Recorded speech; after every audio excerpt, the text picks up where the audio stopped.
Welcome to Chill's Cabinet, where we open the doors to your darkest fears. Join us for spine-tingling tales and chilling nightmares. The Tale of a Haunted Bakery.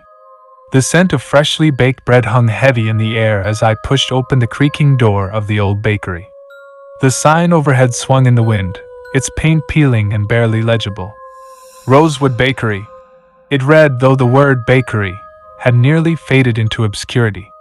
Despite the midday sun, the interior was dim, as if reluctant to let even a fraction of light pierce its gloomy depths.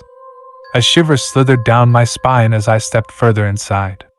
The floorboards groaned beneath my weight, and the air seemed to thicken with every step. Shelves lined the walls, displaying pastries and bread that looked delectable, but also strangely untouched, as if they had been waiting for customers who would never come. "Hello?"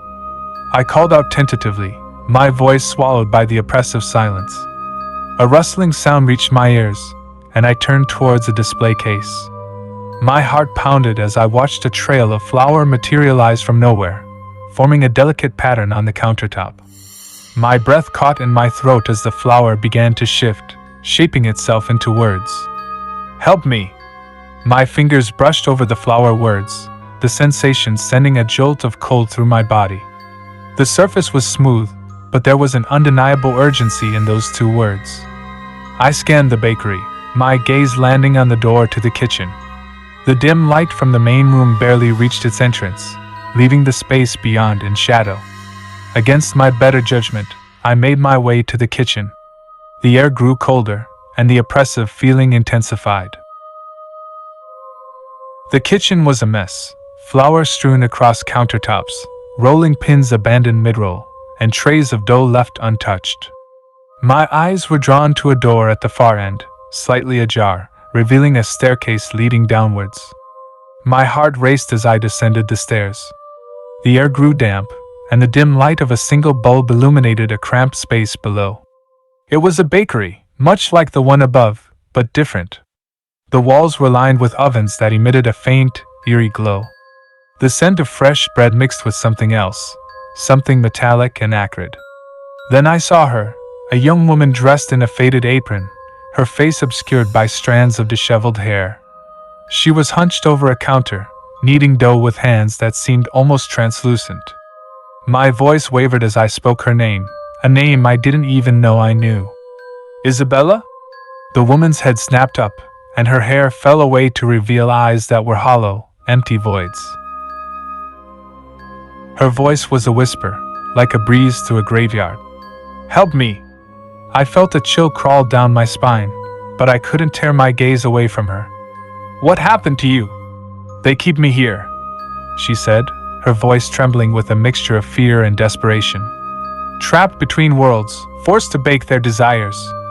"Who?" I asked, though I wasn't sure I really wanted to know. "The hungry ones," she replied, her voice quivering. "They crave sustenance that only a soul can provide." I stumbled back, my mind reeling. The ovens, the eerie glow, it all began to make sense. The air grew thick with an unspoken threat, as if the very walls were closing in around me. "We need to leave," I said, my voice a mere whisper. Isabella shook her head, her eyes pleading. "You don't understand. They won't let me go. They won't let you leave." A low rumble filled the air, and I turned to see the ovens begin to open, their doors creaking wide. Heat radiated from their depths, carrying with it an otherworldly stench. From within, I could see shapes forming, grotesque, shadowy figures with elongated limbs and gaping mouths. Panic surged through me as I turned and fled up the stairs, Isabella's hollow cries echoing behind me. The bakery seemed to close in around me, the walls shifting and contorting as if alive. I burst through the door into the main room, stumbling back as the door slammed shut behind me. The pastries on the shelves had transformed, no longer appealing treats, but now twisted and macabre in appearance. They used a foul liquid, and the room was filled with a cacophony of whispered voices, urging me to stay, to join them. In a blind panic, I rushed towards the entrance, my hands fumbling with the latch. The door swung open, and I stumbled out into the sunlight, gasping for breath.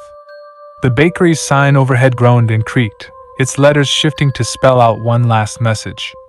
They are still hungry. I stumbled back, my heart racing as I watched the bakery's facade collapse in on itself, as if being consumed by some malevolent force. The ground trembled beneath me, and I turned to run, the haunting cries of Isabella and the whispers of the hungry ones echoing in my ears. To this day, I can still feel the weight of that bakery's presence, the terror that clings to my memories. I have never been able to find the Rosewood Bakery again, as if it vanished from existence after that day. But I know that somewhere, in the shadows between worlds, it still exists, waiting to ensnare those who dare to enter its cursed doors.